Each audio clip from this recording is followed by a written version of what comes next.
Гледате 360 степени. Меѓу настаните што ја одбележа оваа седмица се посетата на грчкиот премиер Алексис Ципрас со дузина своји министри на Скопје, но и доаѓањето на турскиот министер за одбрана Хулуси Акар во земјава само неколку часа откако Радмила Шекеринска и незиниот грчки колега Евангелос Апостолакис подпишаа договор за соработка во одбраната. Уште нешто друго беше впечатливо за време на двете посети. Комбинациите на бои во гардеробата што ја носеше министерката Шекеринска. На сликите што ги гледате од левата страна на екраните, Шекеринска на средбата со турскиот колега Акар е во црвено-бело-црна варијанта, што се бои на знамето на Турција, а на десната фотографија за време на посетата на грчката делегација таа носеше сино-бела комбинација, што исто така се совпаѓа со боите на грчкото државно знаме. Добро вечер и добре дојдовте. Радмила Шекеринска, вице-премиер и министер за одбрана. Каква порака сакавте да испратите со комбинациите со боја? 2 април многумина го гледаа само низ призмата на посетата на грчкиот премиер и грчката владина делегација. 2 април е и ден во кој обично во сино се одбележува и нашата поддршка кон лицата со Даунов синдром. Меѓутоа, мислам дека и двете пораки се позитивни пораки, така што кој како сакаше, предпоставувам дека коментираш. Плаво е и бојата сина и бојата на НАТО и нашата амбиција да станеме членка и на НАТО алијансата, но и на Европската Унија. Така што еве вечер немојте да барате некоја дополнителна порака. Тоа што тенденцијата продолжи утредента со средбата со турскиот министер? Тоа само покажува дека ние жените дополнително имаме и на уште едно прашање да мислиме, за разлика од вас мажите. Вие немате многу голем избор, меѓутоа затоа и немате многу голем број на секирации после тоа. Како што спомна хрватската председателка, понекогаш и јас би сакала јавноста помалку да се занимава со тие делови од нашата работа, а повеќе на она што го работиме. Значи, мислам дека пораката тие 2 дена беа дека во нашата држава доаѓаат 2 наши важни партнери и 2 министри за одбрана. Немаше порака каква што јас побарав во најавата. Не, пораката мислам дека се трудам да ја изразувам со зборови, а не со бој. Добро. Дали е случајно тоа што турскиот министер за одбрана дојде во Скопје само еден ден откако вие и вашиот грчки колега Евангелос Апостолакис подпишавте договор за соработка во областа на одбраната и при тоа насловите, па и во дел од меѓународните медиуми, беа поврзани со тоа дека Грција ќе го мониторира, наблюдува небото над Северна Македонија. И некако премногу коинциденции, велам неколку часа само по подпишувањето на тој договор долета овде турскиот министер за одбрана. Посетата не беше коинциденција. Посетата на турскиот министер ја планиравме и ја побаравме во текот на НАТО неделата, кога сакавме и со присуство на колеги министри за одбрана да го покажеме заедништвото и да покажеме дека Сојузот треба да расте. Тогаш грците избра еден ден претходно да дојдат. Не е туку во тој случај, во моментите кога ги договаравме средбите со турскиот колега, во принцип се уште не беше ниту најавена посетата на грчката владина делегација и патем речено мислам дека турскиот министер веќе беше слетан во Скопје во моментот кога ги потпишувавме договорите. Така што треба да се навикнеме дека интензитетот на настани, на средби, на договори, на решенија е пораснат заради тоа што нашата држава изгуби премногу години. Сега ние мора ова време што го имаме да трчаме, а не да чекаме нешто да ни се случи. Мислам дека е позитивно. Да, неспорни се тензиите меѓу Грција и Турција и ривалството, па и кон Северна Македонија. Во бекграундот во тие текстови во дел од меѓународните медиуми дури и се цитира анонимни додуша грчки дипломатски извори кои што сака да покажат дека не случајно турскиот министер дошол подоцна, но дека еве грците го превариле и веќе потпишале договор со кој што го добиваат и мониторингот над нашето небо. Прво да објаснам, договорот кој што го подпишавме со грчкиот министер за одбрана е генерален договор за практично стратешко партнерство и збогатени односи во одбраната, каде што се спомнуваат сите полиња на можна одбранбена соработка. Тоа што Северна Македонија треба да го заокружи во делот на air policing, на контрола на небото, тоа треба да се регулира со дополнителни договори. Тоа не е апсолвирано, ниту пак е дефинирано во овој договор. Тоа е ставено само како можност во тој договор. Договорот, кој што е и јавен документ, содржи, јас би рекла, 18 различни полиња во делот на одбраната, каде што се надеваме дека ќе обезбедиме соработка. Од обуки преку соработка за развивање на картографија, стандардни области кои што ги имаме, да кажам, во договорите кои ги подпишуваме со земји со кои имаме поблиска соработка. Меѓутоа се разбира, една од темите за кои треба да дискутираме е понудата Грција да биде практично земјата која што ќе ни го обезбедува небото. Меѓутоа се враќам назад на прашањето. Да, Турција и Грција имаат децениски отворени прашања. Понекогаш односите им се постабилни, понекогаш односите им се потензични, меѓутоа никој од земјите во алијансата не бира да соработува само со едната. Туку сите се трудат да развиваат добри односи. За нас, односите со сите наши соседи и земји во регионот се навистина стратешки приоритет. Патем речено, луѓето кои што го познаваат турскиот протокол, знаат дека е невозможно да добиете организирана посета официјална на министер за одбрана на Турција за 24 часа, ниту пак за 24 дена. Така што мислам дека е тоа доволно за да ги обесхрабри шпекулациите. Предпоставам дека сте свесна дека прилично скокотливо е ова прашање поврзано со air policing, не знам како се преведува на македонски најсоодветно, но наблюдувањето, надгледувањето, контролата над небото на Северна Македонија. Нашата земја ќе мора тоа прашање да го затвори. Има ли рок до кога тоа треба да се направи? Значи, во нашиот план за интеграција во НАТО, кој што го дефиниравме и во текот на преговорите и сега го имаме како главен документ, предвидена е нашата обврска, која стои како обврска на секоја земја членка, дека со членството во НАТО ние мора да направиме аранжман за контрола на нашето небо. Со првиот ден веќе мора тоа да функционира. Да. И ние, еве, овдека, таа е, например, цел 9 во нашиот интегративен план, до моментот на пристапување да се реализираат неопходните аранжмани за обезбедување на воздушниот надзор и контрола над националната територија. И тоа е стандард. Заради тоа што нашето небо со членството во НАТО станува и небо на НАТО. Колективната безбедност значи дека во случај на не дај Боже се активираат НАТО инструментите на заштита. И сега на сите им е јасно дека ние не ги имаме капацитетите ниту сега во моментот за надзор, ниту пак за контрола. Според сите наши планови за развој на армијата, на одбраната, ние не планираме создавање на воздухопловство кое го немаме. Значи не зборувам за хеликоптерски единици кои што ги имаме и кои што ќе ги развиваме.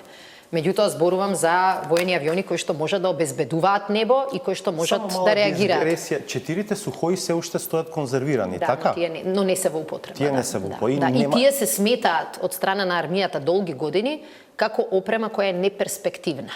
И таа фигурира на една голема листа на воен материјал и воена опрема кој што треба да се отуѓи, бидејќи е неперспективен. Северна Македонија не е единствена, меѓу членките на НАТО, мислам дека во овој момент, без нашата земја, бидејќи се уште не сме формално членка, има 8 други, меѓу другото соседните Албанија, Црна Гора, таму се Грција и Италија одговорни за контрола на небото, Словенија, дури мислам дека Италија и Унгарија, Балтичките земји исто така наизменично се менуваат земји, Луксембург нема, Исланд нема. Логиката на НАТО, освен колективна безбедност, е така наречената паметна одбрана. Тоа значи дека никој нема малите земји особено, немаат математика да имаат се. Не можат да си дозволат. Се ќе биде или многу слабо, или дури ќе биде опасно за употреба, бидејќи недоволно ќе биде инвестирано во него. И затоа целта е тие кои што имаат искуство, имаат знаење, имаат средства, опрема, се специализираат и тоа го нудат на оние кои што немаат таква специализација. И сега за air policingот има 5 различни модели. Најчестите се или билатерални аранжмани, или така наречени third party, преку трета страна, таа трета страна е практично НАТО, што значи дека земјата се обраќа до НАТО, и НАТО практично интерно решава. Има и аранжмани на доделување на мисија, како што се овие во балтичките држави, но во суштина принципот е ист. Треба да најдете некој кој што е во ваша близина, за да се намалат генерално трошуците, за да се биде поефикасен и да се направи аранжман и договор. Така што Грција веројатно е опција и тоа сериозна опција. Па еве, ако тргнете Албанија, има Грција и Италија. Дали разгледувате варијанта евентуално со некоја друга држава? Во регионот имаме Хрватска, Италија, да речеме, Турција. Во овој момент ние имаме добиено грчката понуда и ги правиме првите консултации и со НАТО во таа смисла. Да ги чуеме некои од размислувањата и за техничките можности, и за факторите кои што треба да ги земеме предвид, и веднаш потоа ќе носиме домашна одлука. Меѓутоа, факт е, со сите плусеви и минуси во нашите меѓусебни односи, дури и кога ни биле најслаби односите, сите признаваат дека грчката авиација е една од поразвиените заради познати причини. Вие знаете, меѓу другото и односите со Турција влијаја контрола на прилично комплицирана географија, така што и да не дојдеше понудата, предпоставките на сите експерти се дека Грција дефинитивно ќе беше дел од аранжманот, дури и ако побаравме директно совет од НАТО. Но се разбира, ова треба да го анализираме од аспект на одбрана, од аспект на надворешна политика, од аспект на билатерални, регионални односи, но најважно и низ призмата на наша безбедност. Дали аранжманот што ќе го избереме подразбира постојано присуство на воени авиони на таа држава на територија на Северна Македонија? Не. Значи, постојано присуство би било нецелисходно, би било претерано скапо, земејќи предвид за колкави територии зборуваме. Читав дека станува збор за некакви стандарди во кои што мислам дека минимум 2 авиона треба 24/7 да бидат подготвени во секој момент да полетаат. Значи, контролата на небото се врши со радари. Во случај на неидентификувани авиони, во случај на било каков аларм, тогаш се активираат. И тогаш факторот дистанца, факторот растојание е многу важен фактор. Значи, вие не можете да повикате авионите од Канада да дојдат ако некој се појави над македонското небо. Значи, Микра е релативно близок и сосема доволен за да летни и стигнат авионите на нашето небо. Во принцип, овој нашиот регион е регион на релативно мали држави со мала територија, и овој тип на билатерални регионални аранжмани е исплатлив и рационален. За публиката, Микра е името на воениот аеродром близу Солун. Ова затоа што го искритикуваа премиерот. И беше критикуван на Ципрас дома затоа што го употребил тоа име, а не името практично на цивилниот аеродром кој што е Македонија. Добро, рековте до членство треба да се... Ципрас само беше многу прецизен. Шекеринска остана да виси во јавноста не до крај одговорено, иако стигна одговор од владата, за начинот на кој што беше смислен протоколот при доаѓањето и пречекот на грчката делегација пред зградата на владата. Некако неубедливо звучи тоа владино објаснување дека авионот доцнел, па затоа не било предвидено интонирање на химните, бидејќи на лице место никој не ги виде ни оркестрите, ни гардата и така натаму. Што беше вистинската причина? Се споменува, да речеме, амблеми на униформите на кои што се уште е старото уставно име на државата. Дали во тој дел може би треба да се бараат причините? Ќе ве подсетам дека посетата, како што спомнавме и претходно, на премиерот Ципрас се организираше во многу една брза динамика. Важно беше да се испрати пораката, да се потпишат многу сериозни договори, а од друга страна да не бидат во завршни фази на изборна кампања, кога поинаку ќе се доживеат. ќе се доживеат како дел од кампањата и тоа не сакавме да се случи.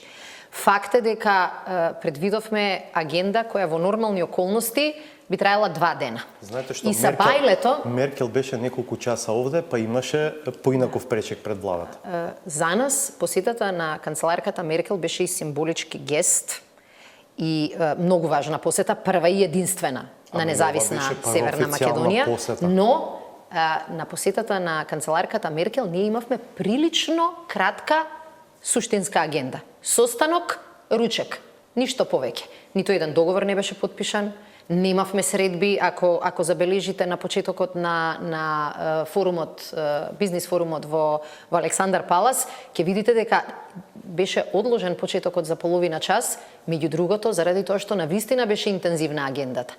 Јас мислам дека понекогаш многу лесно се дефокусираме на по-малку битните теми, вклучително и тоа како кој бил облечен, ова вака сега како страничен коментар. Пазете, 2 дена поминаа од посетата. 2 дена поминаа од подпишаните договори. За мене е навистина необјасниво како во ниеден момент не водевме суштинска дебата за суштинската работа за сите нас во државата, а тоа е дека договорите кои ги подпишавме се сите подпишани на англиски, на грчки и на македонски јазик. Веќе имавме еден таков пример предходно и некако се чини дека ова е веќе апсолвирано прашање. Знаете како? И пред 3 дена или колку имаше грчката амбасада, амбасада прием на кој што се свиреше нашата химна. И сега си го поставуваме прашањето дали химната е проблем. Химната не била и нема да биде проблем. Химната е важен државен прерогатив и не е неважно дали таа ќе биде отсвирена при дочек на грчки премиер. Јас го разбирам интересот, мислам дека аргументите се на маса, дека немаше ништо ни страшно, ни отворено прашање кое што не треба да се отвори, заради тоа што химната која што многумина овие 2 дена пробуваат да ја проблематизираат, никогаш не била дел од пакетот. И не е во ред сами да си отвараме проблеми таму каде што ги нема. Мислам дека како држава, но и особено како народ, кој што постојано бил во потрага да им биде признаен јазикот. Особено во билатералните односи со Грција. Од моментот на подпишување на договорот за преминот Маркова нога до денеска сите договори го следат и духот и словото на Преспанскиот договор. И мислам дека е тоа придобивката која не треба да ја губиме од вид. Испаѓа, знаете како, тоа што ни е проблем, а тоа што ни е успех, ај утре ќе го заборавиме. Треба да си ги чуваме успесите. Оти не ги стекнавме ефтино и не ги стекнавме лесно. Дел од компромисот кој што го правевме со Преспанскиот договор беше на сметка за да добиеме македонски јазик, не само во билатералните односи, меѓутоа особено во билатералните односи. Мислам дека тоа признање на јавна сцена го имате и дека треба да прифаќате и кога отворено се зборува и се коментира и прашува и за делови кои што се отворени. Јас мислам дека многу луѓе кои многу се упатени во спорот мислат дека сите луѓе, сите наши граѓани стануваат и легнуваат со елементите од договорот. Ако не ги кажуваме овие работи, верувајте дека кампањата на лажни вести и на дезинформации ќе изеде и најелементарната информација. И за мене беше чудно, велам, 2 дена таа тема воопшто не е ни спомната. Да го немаше, гарант ќе беше тема. Ви велам дека тоа прашање некако мислам дека јавно беше апсолвирано при подпишувањето на договорот за отворање на граничниот премин Маркова нога, веројатно затоа што тогаш се случи прекршувањето условно кажано и тогаш имаше дополнителни коментари до објаснување од двете страни, но секако дека тоа е постигнување, но и доследно спроведување на договорот од Преспа. Денеска ги слушав коментарите дека во текот на вчерашниот ден на заедничкиот концерт на воените оркестри од Соединетите Американски држави, Обединетото кралство, Грција, Словенија и Северна Македонија почнавме со химните, бидејќи беше ден на НАТО, со химните на НАТО, но и со нашата химна. Еве, да ги апсолвираме дилемите. Останете на нас.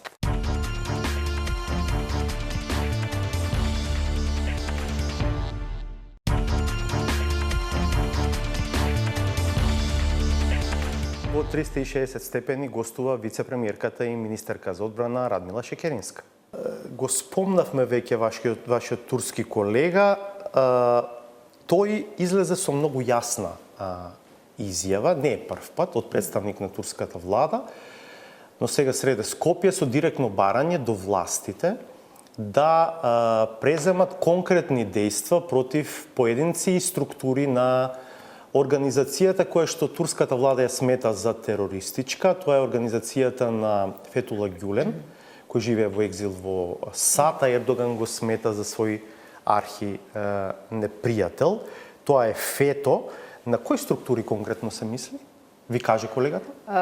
Не зборувавме бидејќи не спаѓа во доменот на одбраната во детали. Меѓутоа, факт е дека помеѓу Министерствата за внатрешни работи, помеѓу владите, честопати циркулираат и пишани документи во таа смисла и се спомнуваат и поединци, се споменуваат и институции, како некои од образовните институции, вие знаете, невладини организации и така натаму. Дали турските власти го губат трпението, бидејќи некако се сеќавам дека ова е тема од доаѓањето на вашата влада на власт, па дури турската влада беше почестена нашиот премиер среде Анкара ФЕТО да ја нарече терористичка организација, што беше прв пат од устата на еден владин представник на нашата земја да го направи тоа. Ова темата не би ја врзувала со изборот на нашата влада, бидејќи вие знаете дека некои директно, но како временска отсечка некаква. Ова се овие 2 години од кои ние сме година и половина и повеќе избрана влада, но факт е дека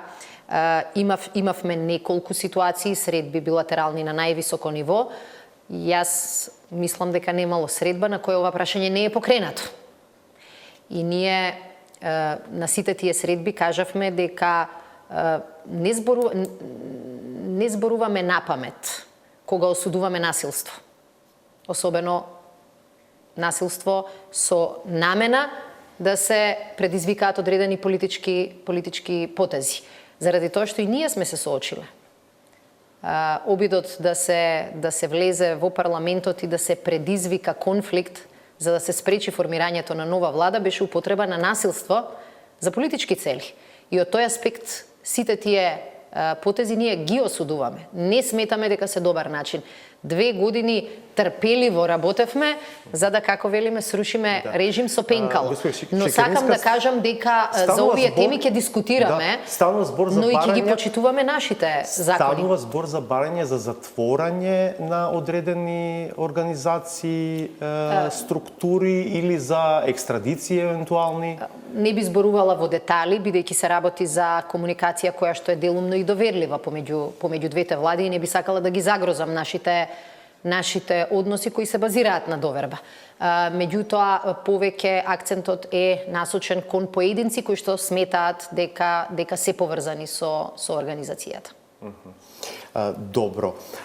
Дали ова свое барање турската влада го доведува во некаква релација со прашањето за ратификација на пристапниот протокол за Северна Македонија во НАТО? Јас не гледам дека таа релација е директна, но убедена сум дека тоа би им влијаело на турските власти во брзината со која ќе пристапат кон ратификацијата. Инаку во поглед на ставот за наше членство во НАТО алијансата, тие тој став го кажувале континуирано, тие тој став го потврдија во февруари со потпишување на протоколот. И јас се сеќавам дека и на првата средба на министрите за одбрана, каде што можев да присуствувам, тоа беше од министерот Акар многу директно изјавено. Но се разбира дека државите понекогаш дозволуваат или имаат интерес и домашната агенда да се врзе со некој од надворешно политичките приоритети. И тоа не е невообичаено, и тоа не е неочекувано. Значи, ќе се чека некаква конкретна акција од Скопје за во Анкара пристапниот протокол да влезе во парламентарна процедура? Ние ќе дискутираме за сите теми кои што ни се отворени. Ќе дискутираме и за темата врзана со нашето НАТО членство, која што сакаме да ја држиме одвоена од сите други прашања. И онака е доволно комплицирана. Пазете, од првиот момент кога сме побарале членство во НАТО, Турција била многу силен поддржувач. Турција била земјата која што се трудела да ни отвори навистина врати, кај што сме доаѓале и наоѓале затворени врати. Фуснотата за уставното име. Фуснотата е нивна. Дури и кога Соединетите Американски држави не признаа под Република Македонија, таа фусната продолжи да ја споменува само Турција, а не и САД, не и другите држави. Така што јас не би сакала и не очекувам дека едно прашање може да фрли сенка на се останато. Дали турскиот колега се интересираше за посетата од претходниот ден, за разговорите со грчкиот колега? Ги спомена на некаков начин? Она што мислам дека е во ред да го спомнам, а да не бидам недискретна, е дека и двајцата колеги министри спомнаа дека навистина имаат добар меѓусебен однос, се почитуваат и се познаваат уште од времето кога и двајцата биле началници на двете армии. И самите коментираа дека многу е важно во такви услови помеѓу двете држави, кога началниците имаат респект, доверба еден во друг и можат да сметаат дека колегата ќе биде и сериозен и одговорен. Така што мислам дека навистина се работи за земји кои имаат отворени прашања, но и за колеги кои имаат почит и доверба еден во друг. Што ја олеснува можеби и комуникацијата на држави како нашата. Деновиве се зголеми списокот на земји кои што веќе го ратификуваа пристапниот протокол за земја во НАТО. Таа бројка мислам дека стигна до 11 од вкупно 29 членки. Останува ратификацијата да се случи во уште 18, се уште не сме до половина, но веројатно ако се следи искуството со другите земји, особено со Црна Гора, ова темпо досега е прилично брзо. Имате ли некаква проценка дали може да продолжи ова брзо темпо на ратификација на пристапниот протокол и да заврши некаде пред крајот на оваа година? Ние продолжуваме да бидеме амбициозни. Од самиот почеток кажавме дека процесот на ратификации не ни е неопходно да биде најбрз. Веќе како поканета земја сме на масата, учествуваме во сите дебати, имаме пристап до најголемиот дел на информации, придобивките на членство ги чувствуваме веќе, без завршена ратификација. Но искуството домашно, бога ми и странско, не учи дека кога имаш пенал, треба да го шутираш и не треба да дозволиш вакуум. Не треба да го губиш времето. Стигнавме до овде затоа што не губевме време и тоа како порака го испративме до сите сојузници. Јасно е дека не сослушаа, не чуја и не послушаа. И навистина е многу брз процесот. За првите 7 недели да имате по потпишувањето 8 ратификации, навистина не се случило. Не мислам дека темпото ќе продолжи да биде подеднакво силно во следниве неколку месеци, затоа што многу држави влегуваат во изборна фаза. Има уште нешто впечатливо. На таа листа на 11 земји се главно земји од регионот и главно земји од така наречената нова Европа. Сега зборувам со речник од другата организација за во НАТО. Од релативно условно старите членки нема, освен можеби Данска. Да. Голем дел од земјите членки кои што се, како велат, стара Европа, се познати и под името побавна Европа. Процедурите им се подолги. Во голем број од држави од Централна и Источна Европа, слично како и кај нас дома, за да пристапат до членство во Европската Унија и во НАТО, мораа многу да ги забрзаат своите постапки во собрание. И таа брза трака за ратификации, брза трака за измена на закони е сега плюс за нас. Постои уште една причина. Кога се сеќавате низ што сте минувале, имате поголема доза на разбирање на проблемите со кои што се соочува една земја како Северна Македонија. Не треба да бараме негативна, туку само позитивна порака. Фактот дека во ист ден, практично речиси и ненајавено, вчера ја најави ратификацијата полскиот амбасадор, меѓутоа и словачката ратификација беше вака изненадување заради брзината, покажува дека не се само нашите соседи, кои можеби од себични причини сакаат да го видат регионот стабилен, туку дека е неподелен впечатокот дека е ова добро за алијансата. Фактот дека во Соединетите Американски држави основачот на алијансата веќе почна процедурата, што не се случи со претходните ратификации, покажува дека и новиот и стариот дел на НАТО е свесен дека е ова шанса плюс и можност и за алијансата, а не само за нас. Рускиот министер за надворешни работи Лавров исто така во овој контекст во кој што вие пред малку ја споменавте изјавата на Помпео дадена на маргините на случувањата во Вашингтон, поврзани со 70 годишнината од постоењето на НАТО, коментираше во врска со Црнагора и Северна Македонија, вели влезот на Црнагора во НАТО и обидите за вовлекување на Северна Македонија, тоа е фразата која што ја користи Руската Федерација во алијансата, ќе резултираат со појавување на воени објекти на нивна територија и тие ќе мора да купуваат оружје направено во Соединетите држави. Воената инфраструктура повторно се движи кон исток, тие ќе бидат принудени да трошат пари за да купат оружје што го произведува САД, а ситуацијата во Европа нема да биде постабилна. Ова изјава на шефот на руската дипломатија Лавров. Ако ми дозволите да употребам една порелаксирана терминологија, ќе ви кажам дека тоа е како да го прашате навивачот на МЗТ да каже некој добар збор за работнички. Нормално е во сега од несериозно малку во посериозни води. Сегашната да ве критикуваат. Како министер чија задача е меѓу другото оваа земја да стане членка на НАТО, критиките се нормален дел од работата.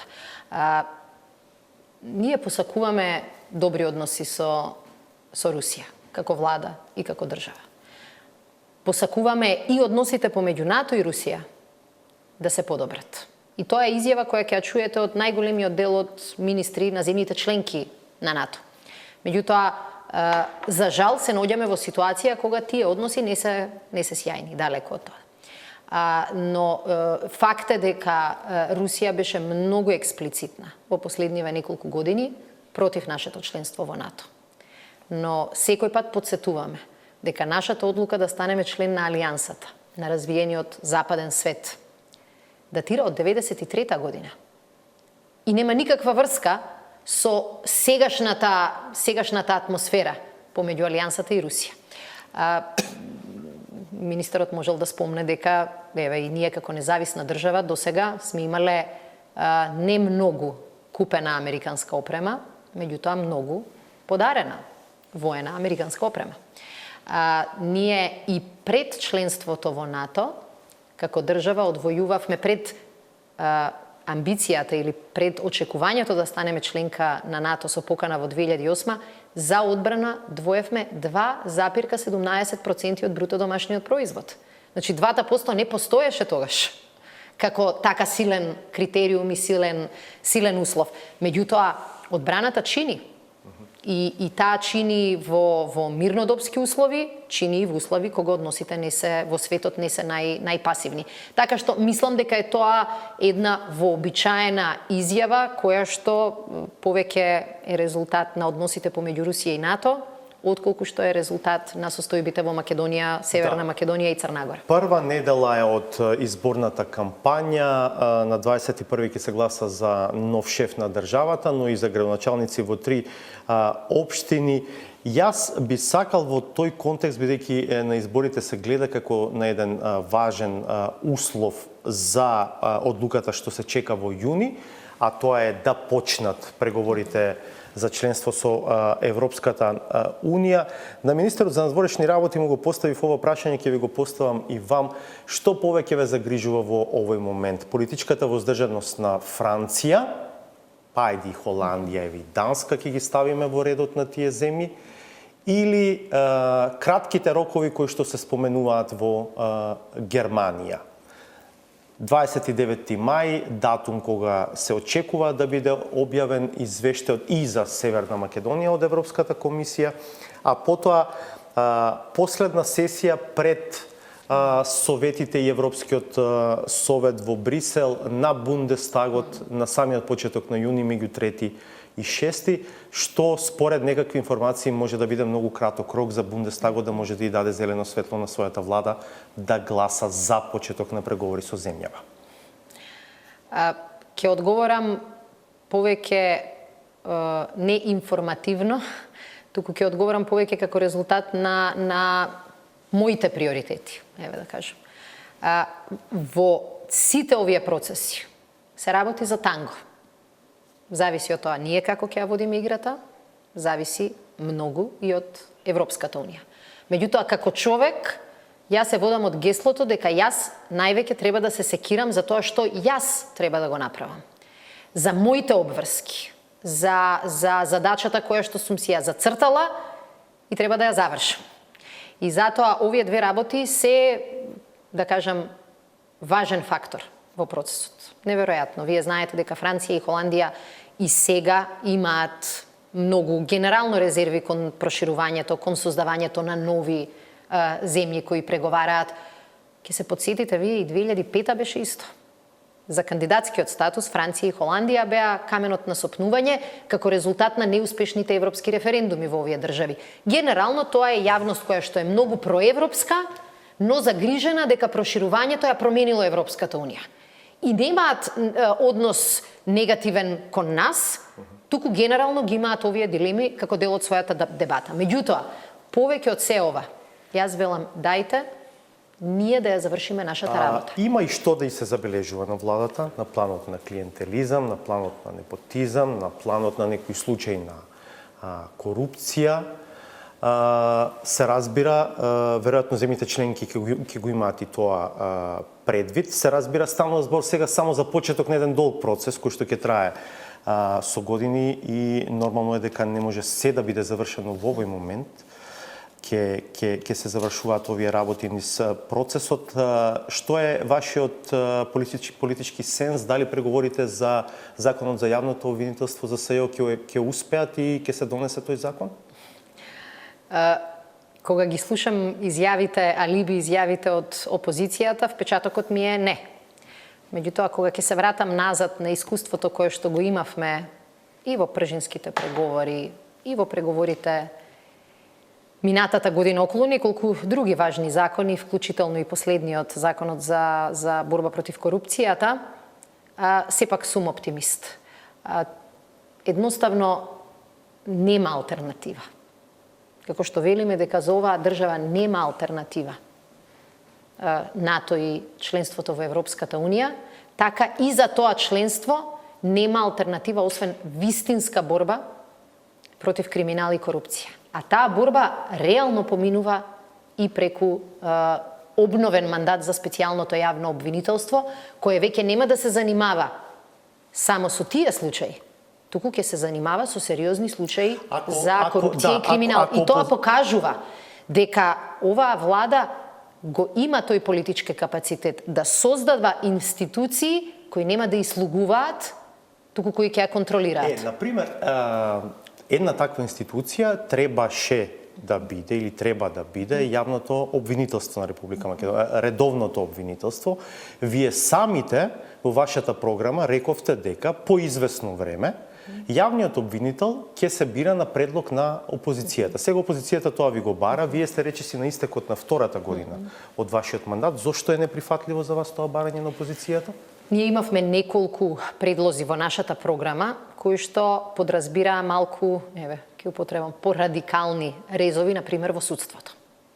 И кога ги започнавме разговорите со Европската комисија околу судските реформи, кога го повикавме Прибе, кога ги побаравме мислење од Венецијанска комисија, тие не подсетија дека првата обврска која што сме си ја презеле е дека ќе ги почитуваме заклучоците на Прибе и ќе го почитуваме мислењето на Венецијанската комисија. И едното и другото велат апсолутно не на вакви На предлози. ова? Мислам дека нема конкретно за ова. Зборуваме зборувате за генерално реизбор во не судство. само за генералниот реизбор. Зборуваме генерално за било какво учество на политиката во било кој од процесите Ама и сега на учество номинација. политиката, знаете Само дека е владата предлогот на влада за го јавен предлага обвинител. Па не е тоа само. Сепак тоа е многу важна позиција, бидејќи има субординација во таа Но со институција. мислење на Советот и со огради кои што овозможуваат некакво влијание на професијата. Но политиката е веќе вградена сега ќе ви таму. кажам, не е политиката, извршната власт. Кога предлогот доаѓа од политичка партија, тогаш доаѓа од партија. Не од политиката, од партија. Меѓутоа, верувајте, клучниот проблем во разговорите со ВМРО ДПМН не е тоа. Иако е тоа, ќе се најде решение. Затоа што ние покажавме и до сега, ОТА, неколку институции нови кои што беа создадени, дека во ниеден момент не бараме решенија кои што ќе имаат не само партиски белег, партиска боја, партиска нијанса. Знаете, малку е несериозно да го ставите во изборна програма, ако не сте биле сигурни дека тоа може да се реализира. Па знаете како сега консултации за партиската програма со Европска комисија никогаш нема да ви ги прифати. Сега и вие знаете дека е тоа невозможно. Ама добро, се согласувате дека тоа зборува за сериозноста на Јас само ќе ви кажам на програмата. дека повторно мамецот е да се занимаваме со не проблем. Јас ви ги велам, ако ова е прашањето кое што ќе ги одлучи преговорите помеѓу владата и ВМРО ДПМН, не е проблем. И ќе го решиме. Проблемот е на друго место. И вие тоа го знаете, според изјавите. Прашањето е каков ќе има мандат, која ќе биде моќта, независноста на специјалното јавно обвинителство и дали тоа ќе добие обновен мандат и кои ќе бидат инструментите кои што ќе може да ги користи. Тие се прашањата. Да, и сега сведочиме на ситуација во која што во мандат на актуелна влада редовното обвинителство не отвора случаи за актуелни функционери.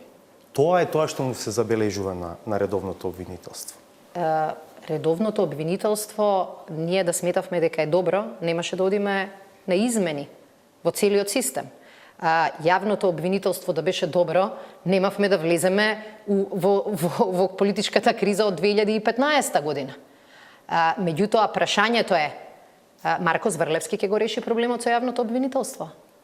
Или вие мислите дека Мицковски функционира независно и ќе ни даде предлог кој што нема никаква врска со неговиот будимпештански мандат? Да не бидеме наивни. Предпоставам дека тоа нема да биде предлог на опозицијата било кој, па потоа директно ќе оди на верификација во парламентот. Затоа велам, ако е тоа проблемот, тој проблем ќе се реши. Меѓутоа, проблемот лежи на друго место. ВМРО ДПМН бара закон кој практично ќе стави клуч на СЈО или ќе ги претвори сите нив во воштани фигури кои што ќе можат да си ги стават во поранешниот музеј за воштани фигури. Тоа е желбата. Не е желбата каков криминал ќе се гони. Не е прашањето дали ќе биде дискриминирана опозицијата од владата или владата од опозицијата. Вие сте свесни дека, еве ги спомнавте локалните избори. Еден од градоначалниците кои што се бираат во Новосело е резултат на кривична пријава и судска пресуда против градоначалник од СДСМ. Мислите дека тоа беше возможно пред 2 години? Имаше чудно однесување на дел од судовите. Сега не се сеќам во детали на целиот случај, но мораме да завршуваме. Предпоставам ни вие не очекувате дека ќе се избере претседател во првиот круг, бидејќи условот е многу висок, треба повеќе од половината регистрирани да освои еден кандидат, што се чини апсолутно невозможно. Која е вашата проценка? Дали во вториот круг ќе има 40% излезност? Ова е тестот за сите нас. И сметам дека секој од нас треба да направи се за да во вториот круг имаме 40%. И сите оние кои што тврдат дека одат на победа, треба да излезат пред нашата јавност и да ветат дека без разлика каков ќе биде резултатот, ќе учествуваат до крај и ќе ја обезбедат на државата да не влегува во серија на повторени избори или, не дај Боже, уставни измени. Лобирањето, повикувањето на неучество во вториот круг е директен напад и врз државата и врз стратешките интереси, бидејќи ќе им даде аргументи на сите оние кои велат погледнете ги овие мали земји на Балканот, тие не можат председател да се изберат, па не да станат членки на Унијата. На најпесимистите, на најголемите евроскептици во Европската Унија, на сите оние кои што се против проширувањето, таквата политика ќе им даде аргументи. И затоа очекувам дека како држава нема да ја пропуштиме шансата и нема да си го загрозиме тоа што толку скапо, толку тешко го стекнавме и на што толку долго чекавме. Благодарам што бевте дел од 360 степени. Благодарам на поканата. По рекламите е саботажата.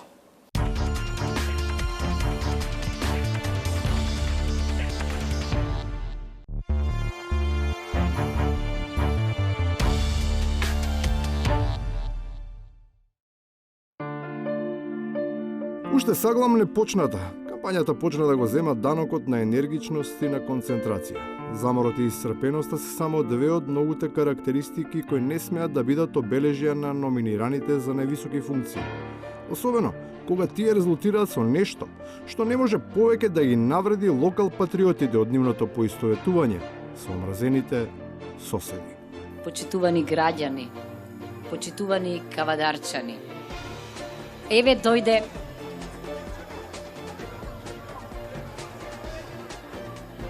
Извинете.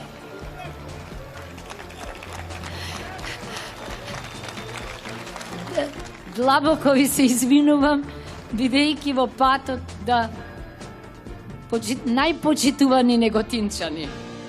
Оние пак што си имаат соседи со која потенцираат блискоста и ги користат како пристаништа од кои се обидуваат да исплават во европските води. Наместо да тргнат, заренкуваат во песоктот и капетанот, не повикува да се отвора тедрат или да се запали моторот, туку ја фрла котвата. Затоа да се избереме, конечно да избереме председател, да ставиме ситро кое што ќе влече напред, ќе оди со позасилено темпо.